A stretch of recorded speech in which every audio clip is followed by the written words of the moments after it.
بسم اللہ الرحمن الرحیم الحمدللہ رب العالمین وصلی اللہ علی محمد وآلہ الطاہرین۔ موضوع گفتگو شرائط نماز میت۔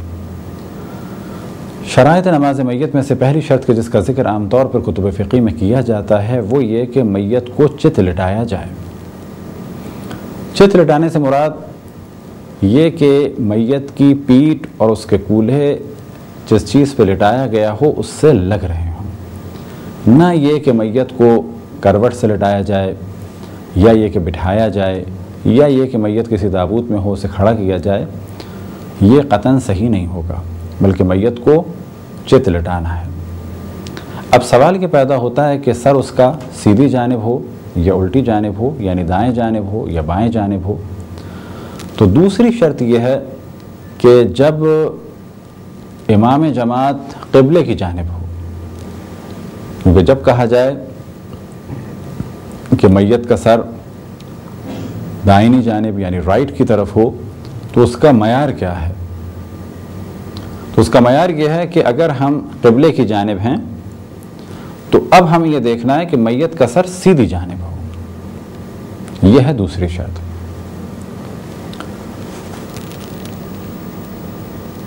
تیسری شرط یہ کہ جو نماز پڑھا رہے ہیں وہ میت کے اس طرح سے سامنے ہوں کہ جس طرح سے آپ نے نماز میت میں دیکھا ہوگا۔ چوتھی شرط یہ کہ میت حاضر ہو، یعنی سامنے ہو، ایسا نہیں کہ میت کسی اور جگہ ہو اور نماز کہیں اور ہو رہی ہو، سامنے ہونی چاہیے۔ اور پانچویں شرط یہ کہ میت کے درمیان اور نماز پڑھانے والے کے درمیان کوئی چیز حائل نہ ہو۔ اب یہ سوال کیا جائے کہ حائل نہ ہو یعنی میت بالکل اس طرح سے کھلی بھی رکھی ہو تو وہ تو میت اور امام جماعت کے درمیان کفن بھی ہے تو اس سے کوئی فرق نہیں پڑتا۔ میت اور امام جماعت کے درمیان اگر تابوت ہو، لکڑی ہو کوئی، یا تابوت اگر لوہے کا ہے تو کوئی حرج ہے تو کہا جائے گا یہ بھی حرج نہیں ہے۔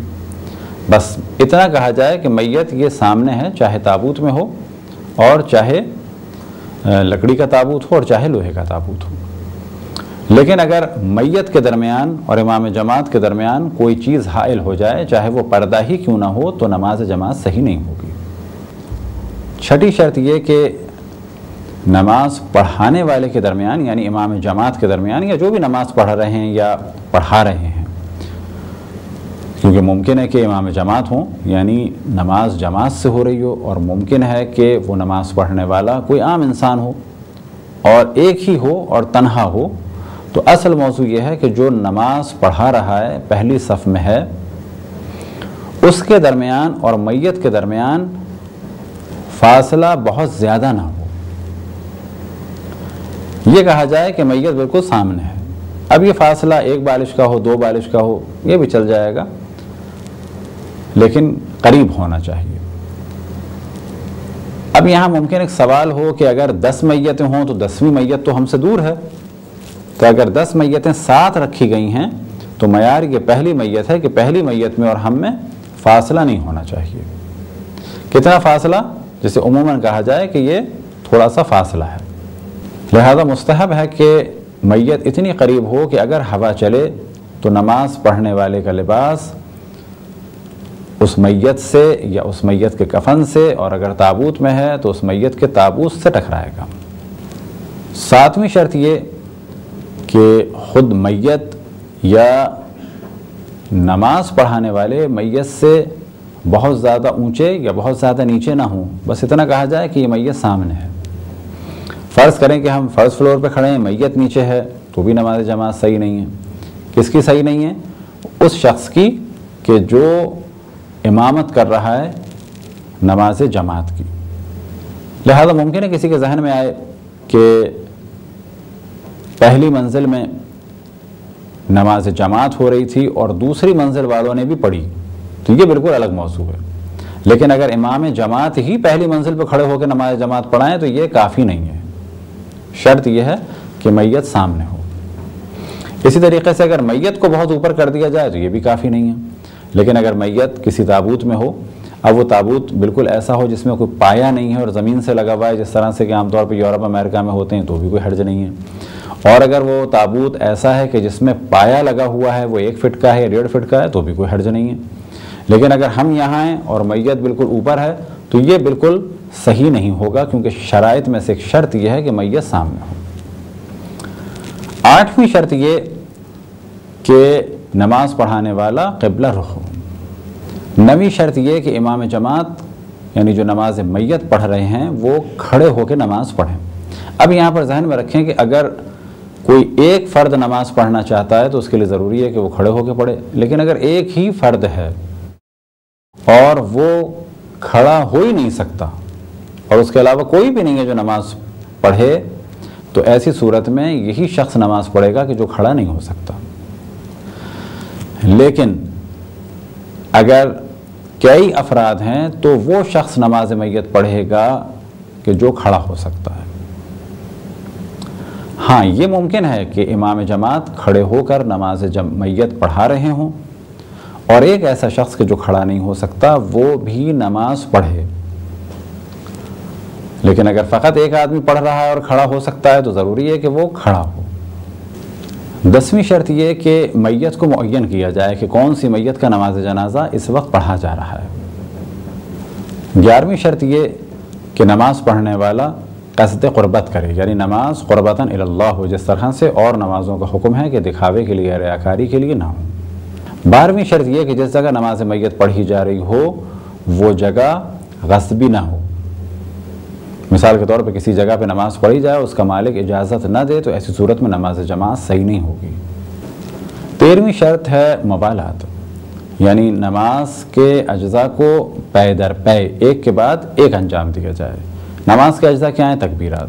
اب اگر ایک تکبیر کہی اور اس کی بعد والا ذکر پڑھا، دعا پڑھی اور اس کے بعد بہت زیادہ گیپ دے دیا کہ جس کے بعد یہ کہا جا سکے کہ یہ ایک کے بعد ایک نہیں ہے، تو نماز صحیح نہیں ہوگی بلکہ تکبیرات میں موالات ہو، یعنی ایک تکبیر ہو اس کے بعد دعا ہوئی.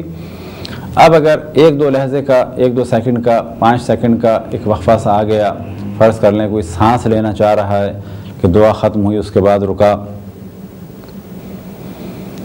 پھر اس کے بعد اللہ اکبر کہہ کے دوبارہ تکبیر کہی تو کوئی حرج نہیں ہے. 14ویں شرط یہ کہ نماز پڑھنے والے کو استقرار ہو، یعنی ہل جھل نہ رہا ہو. البتہ عام حالات میں ہل جھل نہ رہا ہو. لیکن اگر نماز میت کشتی میں ہو رہی ہے اور اس کے بعد میت کو پانی میں ڈالنا ہے، پانی میں ڈالنے کے احکام بعد میں بیان ہوں گے دفن کے موضوع میں، تو فرض کریں کوئی میت ہے اور جہاز، پانی کے جہاز کا بہت طویل سفر ہے اور اب میت کو سمندر میں ڈالنا ہے، تو ایسی صورت میں بلا شک نماز میت واجب ہے. اور نماز میت کے دوران جسم بہت زیادہ حرکت کر رہا ہے اور استقرار نہیں ہے، یعنی بیلنس نہیں کر پا رہا اپنے آپ کو، تو کوئی حرج نہیں ہے کیونکہ یہ مجبوری ہے. لیکن عام حالات میں ضروری ہے کہ استقرار ہو، یعنی سکون ہو اور حرکت نہ ہو. 15ویں شرط یہ کہ نماز میت غسل و کفن و حنوط کے بعد ہو. اگر کوئی غسل سے پہلے نماز پڑھنا چاہے یا حنوط یا کفن سے پہلے نماز پڑھنا چاہے تو صحیح نہیں ہوگی. 16ویں شرط یہ کہ میت کی شرمگاہ ڈھکی ہوئی ہو. اب ممکن ہے کوئی کہے تو آپ پہلے کہہ چکے ہیں کہ اسے کفن دیا جا چکا ہو، تو فرض کریں کفن نہیں ہے تو کیا کریں؟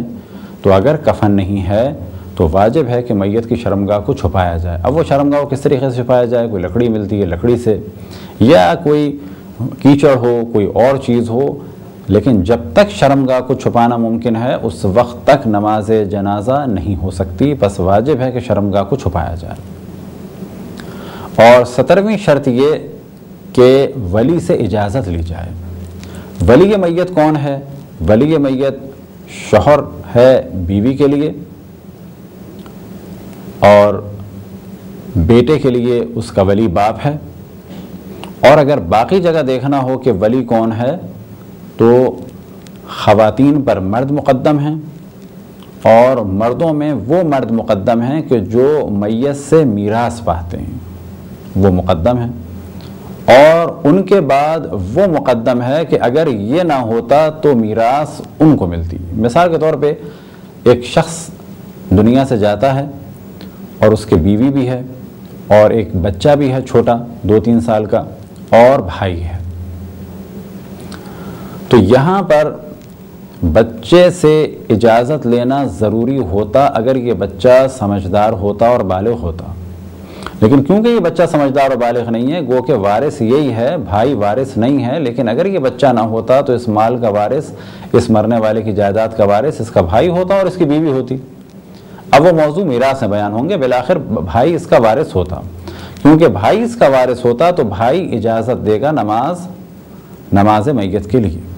اب کچھ مسائل بیان ہوں شرائط کے حوالے سے، تو پہلے ایک جنرل سی بات کی جائے کہ ان میں سے جس شرط پر عمل کرنا ممکن ہے اسے کیا جائے گا، اور اگر وہ ممکن نہ ہو تو اسے ترک کیا جا سکتا ہے۔ مثال کے طور پہ اگر قبلے کا امکان نہیں ہے تو قبلے کی شرط ختم ہو جائے گی۔ فرض کریں قبلہ پتہ ہی نہیں ہے تو احتیاط یہ ہے کہ 4 طرف پڑھ لی جائے، لیکن اگر 4 طرف پڑھنا بھی ممکن نہیں ہے اور قبلے کا بھی پتہ نہیں ہے کہ قبلہ کس جانب ہے، یا یہ کہ میت کو قبلہ رخ نہیں رکھا جا سکتا۔ فرض کریں کہ ایک پہاڑ کے آس پاس ایک شخص گرا اور مر گیا اور ایک ایسی کھائی ہے جس میں اترا نہیں جا سکتا، تو ہمیں نماز میت تو پڑھنی ہے۔ اب یہاں پر کچھ شرائط ختم ہو جائیں گی۔ مثال کے طور پر اسے کفن نہیں دے سکے، غسل نہیں دے سکے، لیکن نماز میت پڑھنی ہے۔ دفن نہیں کر سکتے، لیکن ہاں مٹی ڈال کے اس کے جسم کو ہم چھپا دیں گے۔ نیچے جا کے ہم میت کو قبلہ رخ نہیں کر سکتے، لیکن اگر خود قبلہ رخ کھڑے ہو سکتے ہیں تو کافی ہے۔ لیکن فرض کریں جگہ ہی اتنی خطرناک ہے کہ ہم بھی قبلہ رخ نہیں ہو سکتے، تو یہاں پر یہ شرائط ختم ہو جائیں گی، فقط نماز میت پڑھانا ہوگی۔ یا یہ کہ نماز میت کے بارے میں یہ اور تصور کر لیں کہ میت برہنہ ہے، تو ایسی صورت میں کیا کیا جائے؟ اب اگر اوپر سے ہم گیلی مٹی کیچڑ کی صورت میں ڈال سکتے ہیں تو ڈال دی جائے گی۔ تو جرنلی ایک چیز کی جانب توجہ رہے کہ جن شرائط پر عمل کرنا ناممکن ہو جائے تو ان کو چھوڑا جا سکتا ہے، البتہ یہ دیکھا جائے گا کہ کتنی حد تک عمل ممکن ہے۔ اسی طریقے سے اگر کسی میت کا ولی نہیں مل رہا تو ولی کا مسئلہ بھی ختم ہو جائے گا۔ بالآخر نماز میت تو اس کی پڑھانی ہے۔ اجازت کی ضرورت جب ہے کہ جب سامنے ولی ہو۔ ایک سوال یہ ذہن میں آ سکتا ہے کہ 2 میتوں کی نماز جنازہ ہمیں پڑھانا تھا اور دونوں کے ولیوں سے ہم نے اجازت لے لی، لیکن بعد میں پتہ چلا کہ یہ اس کا ولی نہیں ہے اور جو اصل ولی تھا اس نے منع کر دیا۔ تو یہاں پہ کہا جائے گا کہ جس کے ولی نے اجازت دے دی تھی اس کی نماز صحیح ہے، جس کے ولی نے اجازت نہیں دی تھی اس کی نماز غلط ہوگی، اور اس کی نماز دوبارہ اگر ہمیں اجازت دے دی تو ہم پڑھائیں گے، کسی اور کو اجازت دے دی تو کوئی اور پڑھا دے گا۔ اگر کسی میت کو بغیر نماز کے دفن کر دیا جائے یا نماز کے بعد پتہ چلے کہ اس کی نماز باطل تھی، تو نماز پڑھنے کے لیے اس کی قبر کو نہیں کھودا جائے گا، بلکہ اس کی نماز جنازہ اس کی قبر پہ ہوگی۔ یہ تھے مختصر سے چند مسائل، البتہ شرائط کے ضمن میں، کیونکہ شرائط میں سے ایک شرط یہ ہے کہ میت سامنے ہو۔ تو اب ممکن ہے کوئی سوال کرے کہ اگر قبر پہ نماز پڑھی جائے تو میت سامنے نہیں ہے، یا یہ کہ نیچے ہے، تو جواب دیا جائے گا کہ اگر وہ بغیر نماز کے دفن کر دیا گیا ہے تو پھر قبر ہی پہ نماز جنازہ ہوگی۔ یہ شرط کیونکہ اس وقت قابل عمل نہیں ہوگی تو اس شرط پر عمل بھی ضروری نہیں ہے۔ یہ چند مختصر سے مسائل تھے شرائط نماز میت کے بارے میں، اور اس کے ضمن میں کچھ اور مسائل بیان ہوئے۔ خداوند تبارک و تعالیٰ سے دعا ہے کہ بحق محمد و آل محمد ہمیں اپنے رسول اپنی حجتوں خصوصاً امام زمان علیہ السلام کی معرفت اور اطاعت کی توفیق عطا فرمائے۔ وصلی اللہ علی محمد و آلہ الطاہرین۔